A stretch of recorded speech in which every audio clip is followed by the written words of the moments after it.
ആലപ്പുഴ കായംകുളത്തെ വാഹനാപകടത്തിനിടെ യുവതിക്ക് നേരെയുണ്ടായ ലൈംഗികാതിക്രമവുമായി ബന്ധപ്പെട്ട അന്വേഷണത്തിൽ നിന്ന് SHOയെ നീക്കി. SHOയ്ക്കെതിരെ ആരോപണം ഉയർന്ന സാഹചര്യത്തിലാണ് ഈ നടപടി. എന്നാൽ പോലീസിന് വീഴ്ച പറ്റിയിട്ടില്ല എന്നാണ് ആലപ്പുഴ ജില്ലാ പോലീസ് മേധാവിയുടെ റിപ്പോർട്ട് വന്നിരിക്കുന്നത്. സ്റ്റേഷൻ ജാമ്യം നൽകി പോലീസ് വിട്ടയച്ച പ്രതി സിനിൽ സബാദ് ഇപ്പോൾ ഒളിവിൽ പോയിട്ടുണ്ട്. അശ്വിൻ പാലാഴി വിവരങ്ങളുമായി ആലപ്പുഴയിൽ നിന്ന് ചേരുന്നു. അശ്വിൻ, ഇയാൾ കുറ്റവാളിയല്ല എങ്കിൽ എന്തിനിയാൾ ഒളിവിൽ പോകണം എന്നൊരു ചോദ്യം ബാക്കി നിൽക്കുന്നു.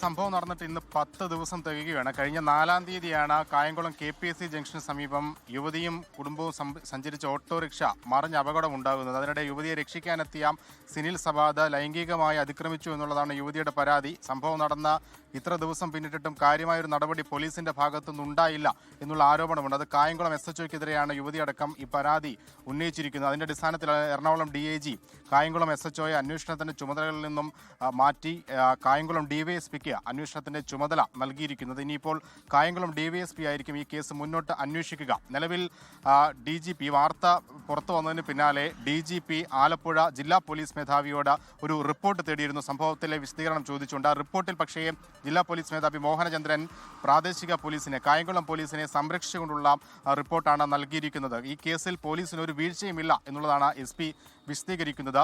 സിനിൽ സബാദിനെതിരെ ചുമത്തിയിരിക്കുന്നത് 7 വർഷത്തിൽ താഴെ ശിക്ഷ ലഭിക്കാവുന്ന കുറ്റങ്ങളാണ്. അത് BNS 74 ഒപ്പം 75/1 എന്നീ കുറ്റങ്ങളാണ് ചുമത്തിയിരിക്കുന്നത്. ഇത് സ്റ്റേഷൻ ജാമ്യം ലഭിക്കാവുന്ന വകുപ്പുകളായതിനാൽ പ്രതിയെ വിട്ടയക്കുകയായിരുന്നു. നോട്ടീസ് നൽകിയിട്ടുണ്ട്. സമയത്ത് എത്തണം, ഏത് സമയത്ത് ആവശ്യപ്പെട്ടാലും സ്റ്റേഷനിൽ ഹാജരാകണം എന്ന നോട്ടീസ് നൽകി എന്നുള്ളതാണ് വിശദീകരണം. പക്ഷേ നിലവിൽ സിനിൽ സബാദ് നാട്ടിൽ ഉണ്ടോ എന്ന കാര്യം പോലും പോലീസിന് അറിയില്ല. അദ്ദേഹത്തിൻ്റെ അയാളുടെ ഫോൺ സ്വിച്ച് ഓഫ് ആണ്. അതുകൊണ്ട് തന്നെ സിനിൽ സബാദ് ഒളിവിലാണ് എന്ന നിഗമനത്തിലാണ് പോലീസ് ഉള്ളത്.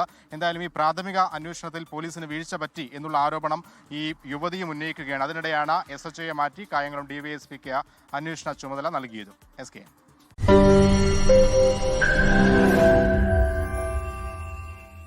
ലോകത്തെവിടെയായാലും ഏത് സമയത്തും 24 വാർത്തകളും ഓഗ്മെന്റഡ് റിയാലിറ്റി പാക്കേജുകളും എക്സ്പ്ലെയിനറുകളും വിശദമായി കാണാൻ ഞങ്ങളുടെ YouTube ചാനൽ നിങ്ങൾക്ക് സബ്സ്ക്രൈബ് ചെയ്യാം.